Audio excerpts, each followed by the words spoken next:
Welcome to Circuit 42. Circuit 42. The one-stop location for all things geek.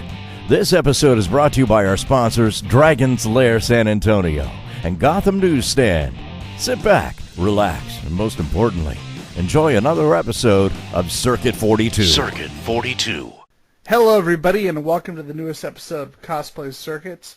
I am your host and professional awesome person, Ian McIntosh, and I am here with special guest, Missy, a.k.a. Silly Little Missy, a.k.a. Hellboy, a.k.a. a bunch of bananas, and her awesome bird. Yeah. For hey guys, how's it going? Yay. So am I lying to the audience as I often do, or is there actually a bird? There's actually a cockatoo right next to me. He was on my shoulder a minute ago, but now he's exploring. Like you do. Duh. Yep, as you do as a cockatoo. Yep. So, for those 5 people on the internet who don't know who you are, they're completely deprived of all things awesome. Who are you? And what do you do? I am Silly Little Missy, and sorry, I get really excited when I say my name. Silly Little Missy. And I do the cosplay, modeling, and spokeshuman thing. Yeah, woohoo! So, question for you. How long have you been cosplaying? I've actually been cosplaying. My anniversary came up, this month. I've been cosplaying for 10 years as of, the 26th, I think it is. My first con was RealmsCon in Corpus Christi, and I just kind of found it. I don't know. It was only, in its 3rd year, I believe. And I found it. I'm like, yay. So I started looking up videos and pictures, and I'm like, oh, what is this cosplay thing? And then I did it. See, I think the first time I met you was at one of the Wonderland events. You were dressed as the Wasp. Yes, and at Texas Comic Con. And the big thing that I remember was that I'm from Phoenix, and a lot of people just Negri and them all come out of the Phoenix area, so I was kind of used to that, and I was not finding a lot of cosplayers who stuck very close to the source material with that kind of extra work into their costumes. And then I remember I met you at that con, and your costume looks straight out of a comic book. Oh, why, thank you. Now, about that, something I've noticed with most of your costumes is that you do tend to stick very, very close to the original design. Yes. So what's the main reason that you do that? A lot of people call me creative, and I feel like it's kind of an overstatement. I am not actually that physically creative, and that's why I cosplay, because when I cosplay, or at least when I started out, I just kind of I wanted to emulate the characters exactly for what they look like, and that's just kind of how all of my costumes started coming out, and then everyone started getting creative with the designs, and I'm like, oh, you can be creative with this thing. I didn't know that. But yeah, when I started out, it was more of I love these characters so much, I just want to be them, and I'm going to do that by making the costume exactly for what it is. But as I got more into it, I am taking a lot more creative liberties to add my own flair to things, because honestly, some of the costumes are as Missy, I would not wear these. But that's when I started taking my own creative flair and putting it on them. But for the most part, I'm I love the character, I want to be the character for what it is. So, yeah. See, the funny thing is, even though, like you said, you've been bringing more and more of your personal input to these costumes, in many ways, I've always thought that the fact that you stay as close to the source material as you do for the bulk of your costumes is a bit of creativity in itself, because most people don't do that. They go for what I call the bikini cosplay, where they take their costume and turn it into a bikini. that's creative in like its own way, like in a sexy style as well. But it is. You're right though. It is creative to try to emulate what the costume is originally, because you have to use creative techniques to create the costume rather than put your creativity towards the design. It's more in the techniques and what you decide to use, like material-wise as well. Exactly. Now, one thing you've been doing, despite the fact that you've only been cosplaying for about 10 years, you've done a lot of costumes. And I was wondering, Yeah. what are the three that you've done that you think are your favorites, have had the most impact on you? Definitely my Ryuko Matoi cosplay has been like the top cosplay to just like put me on the map, I guess. People tell me it's all over Reddit, it's all over Tumblr, it's been on Twitter, I guess. I don't know where it's been. Just these photos go everywhere, and you know how people don't credit like photographers or cosplayers, stuff like that. So I'm everywhere, but I don't even know it. And that's fine with me, because the art is getting out there. So definitely my Ryuko Matoi. A lot of people, including you mentioned my Wasp cosplay as being like really spot on. And I do like to think that I look a lot like Janet. So there's that. I really like Wasp, and I'm glad like she's going to start showing up in the Marvel movies. And that's exciting for me. And you said 3, right? Yeah. Would actually have to say a really old costume of mine, which is Haruhi Suzumiya. And I don't know if you've seen the show, but she's just like this crazy girl who wants to go and find aliens and time travelers and espers and stuff like that. And I like really resonate with that. Like my life feels so normal, so I have to go out and find things that are exciting and make my own fun. So I love that character, and that was like my first handmade costume. I don't have it anymore. I remade something recently from the same show. I made Mikuru Asahina's bunny suit recently to just like, I was having some feelings, man, and I love that show, so I had to like get it out. But yeah, those are my top 3. Yeah. So, someone wanted to bring up, because you mentioned this in your during the last question, you said that, photographers, the people behind the scenes, don't really get as much credit as they should. And that's something that I've noticed that's becoming more and more prevalent. Like, a lot of the early cosplayers I saw, all you would see was the name of the cosplayer. That was it. But now it seems like more and more people are like, yeah, let's credit the other people involved. Let's get the photographers in there. Let's get everyone who worked on the costume. Let's get a little bit of everybody. And I know you've got I know you were actually started a convention recently that kind of lends itself towards that. Yes. I love cosplay. Like I love cosplay, and I love art, and I love artists. And that has been pulled back into the workshop, not because it didn't go how I wanted it to, but because like I have a lot of things like cosplay wise happening for me right now, so I can't focus on that. But I just love that. But there's a lot of legalities that go into art and just stuff like that. A lot of confusing copyright laws and fair use laws, and a lot of people don't understand, such as people who make articles on, news websites, or air quotes, news websites. And they don't have the rights to post those photos, but they do anyways, and the cosplayers and the photographers, you would hope that they would get credited so that they can at least get their, publicity, because this is pretty much a business, or at least we want our names out there for our art to be recognized. But that's not the case. And I guess that's my gripe about it. People don't understand the copyright laws and that you need legal rights to post the photos, and you are breaking the law by not crediting people unless you bought the rights.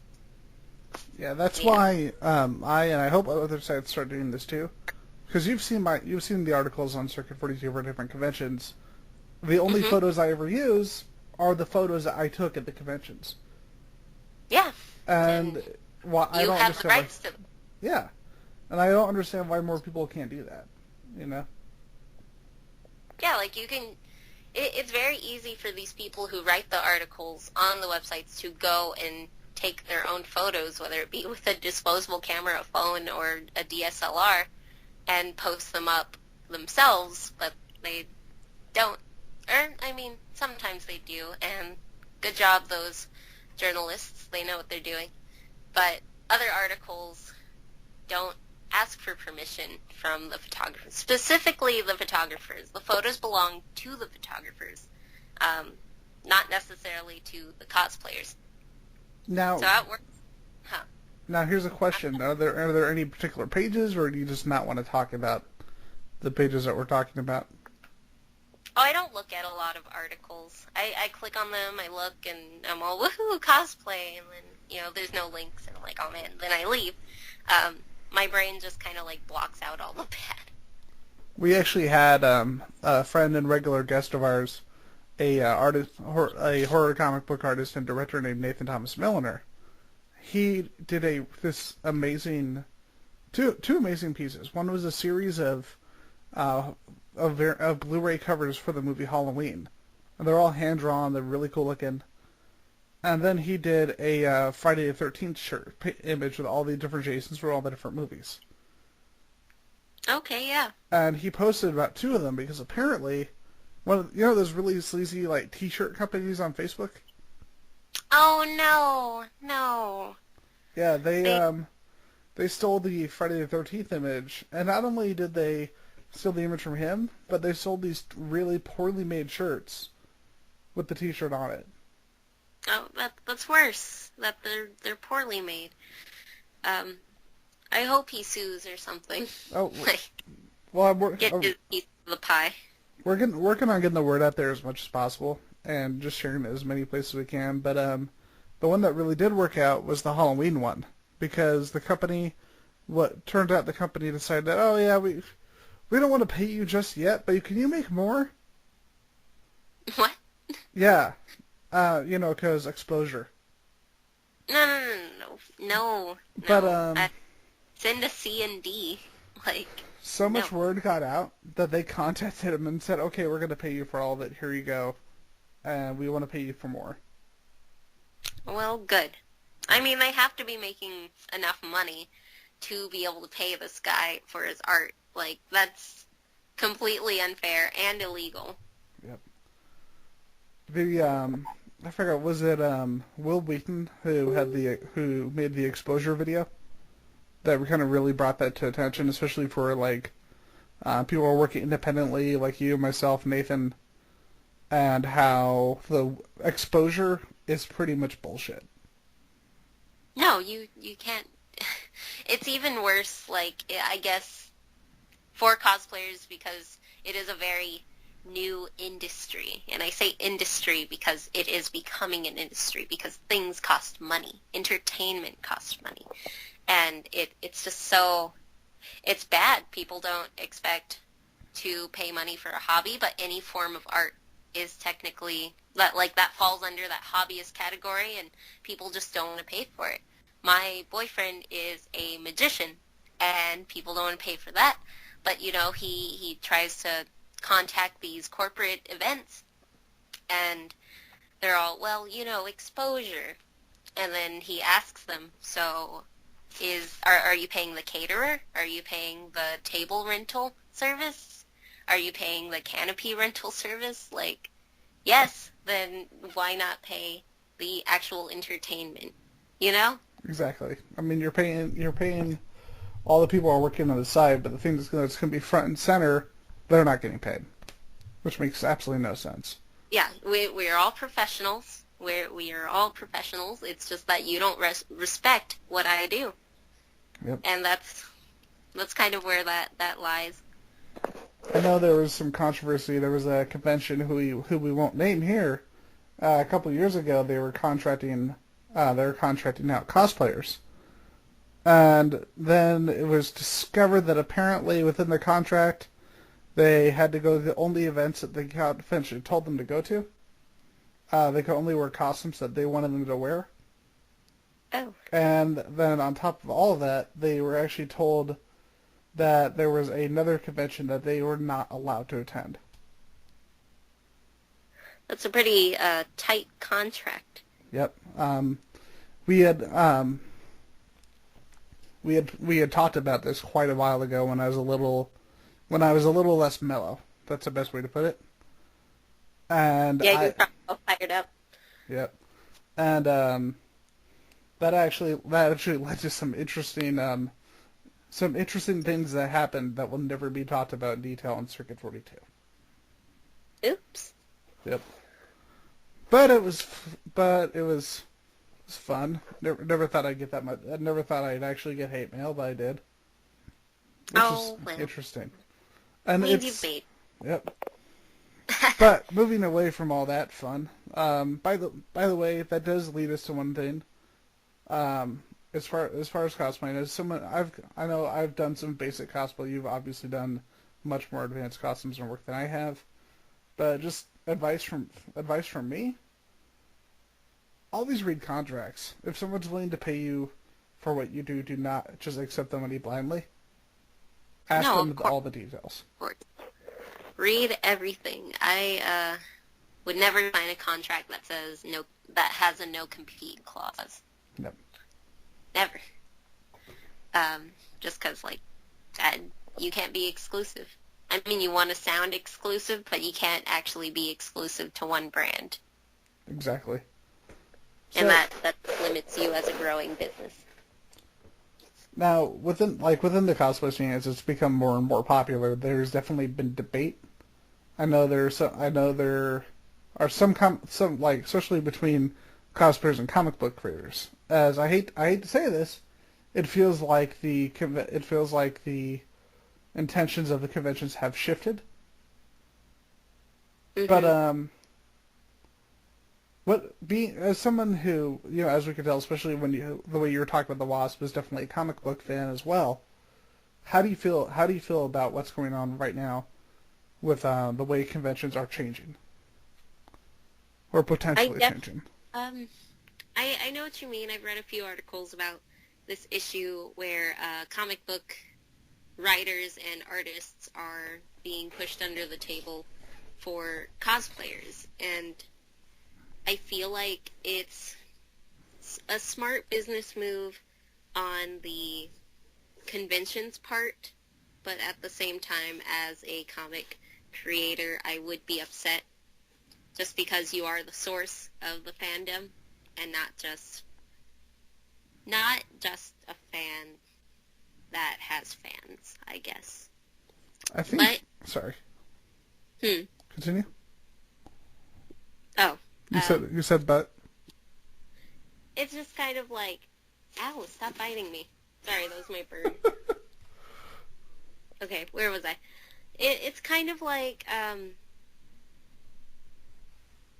cosplayers we fall under the entertainment category, and we entertain longer than maybe a comic creator could by giving an autograph.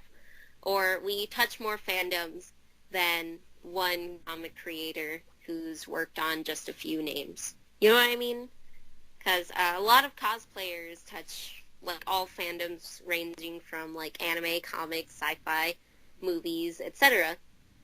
And if you bring in one comic artist who's worked on, I don't know, Spider-Man, and then he's also worked on Venom and Punisher, that's 3 names versus the entire spectrum.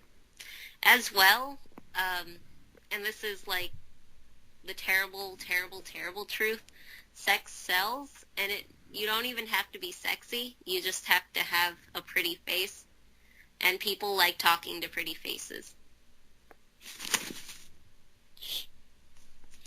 At the same time, though, I like that conventions are starting to handle a little bit better. Because, I mean, there needs to be a balance of anything when it comes to a convention. You can't have a convention completely dominated by one thing. It's true. And I'm going to compliment Alamo City on this. They're very good about getting guests for all types of fandoms and all types of attendees. And no matter who you are, you will find a reason to go to this convention. And I feel like a lot of other conventions should model after that. Exactly. And I think when we were at Wizard World, they handled that really well. Yeah, they had an area. Great. Yeah, I mean, they had an area for cosplay. They had an area for celebrities. They had an area for comic books. And really, you had like equal exposure to everything. It's true. They were able to touch each base for the attendees. I wish they had a few more named comic book creators. Because for me, that's like the big thing for me. That's the thing I could really be really interested about cons, which is why I went to Amazing Houston for the first time, and I love that you had a convention where there were no celebrities. Like That's true. It's not a pop culture convention. It's more of like the old school Comic Cons. yeah, and when their big names were legitimately big names. They had Chris Claremont, the guy who created the Phoenix Saga and Days of Future Past, and you had the artist for Civil War, and Old Man Logan. Like, as far as like comic creators, that's like top tier.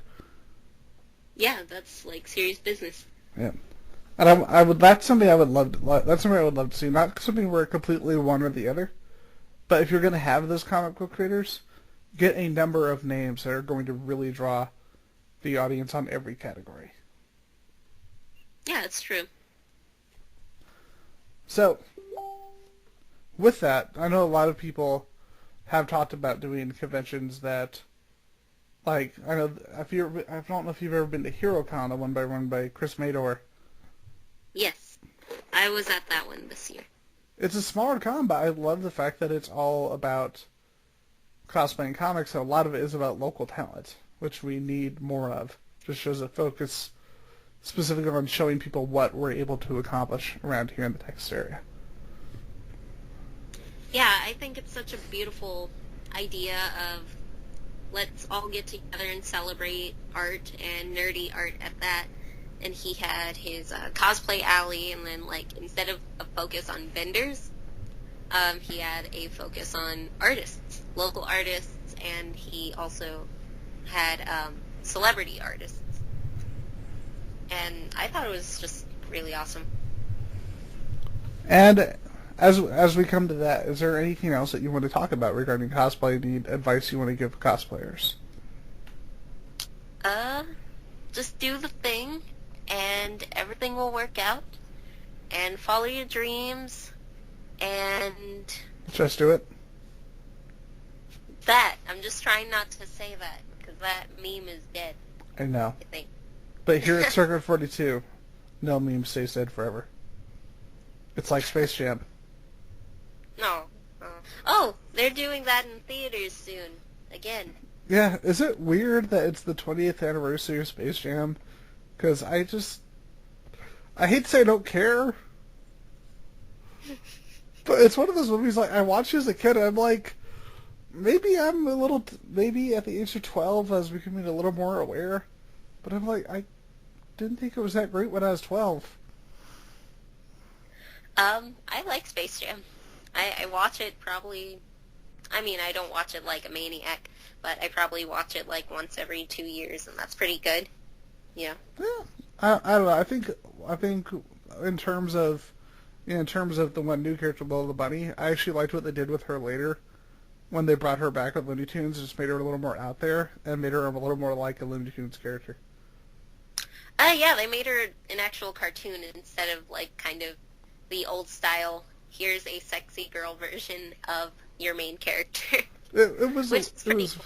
Yeah, it was just weird on the original one because it's like, cool.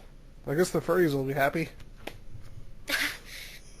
You're just like, why am I attracted to this rabbit? This don't make sense. And then finally she's actually a cartoon rabbit now. A lot of people don't like it, but that's just kind of the I hate change thing. Exactly. And for those who want to take it out of context, Missy is attracted to a cartoon rabbit. Oh, wow. Well, I like rabbits. Like my favorite animal, I think. No, I like dragons first. We need to make like a little very poorly animated, like stop motion rabbit versus dragon fight, collaborating between Missy Cosplay and Circuit 42. Exactly. Just to see who wins. I'll be the voice of the rabbit, and you be the voice of the dragon. Of course, I'll be like, rah! I'll be like, hoppity hop! Hoppity hop. Alright, so with that, with hoppity hop, where can people find you on this wonderful, wonderful place called the Internet?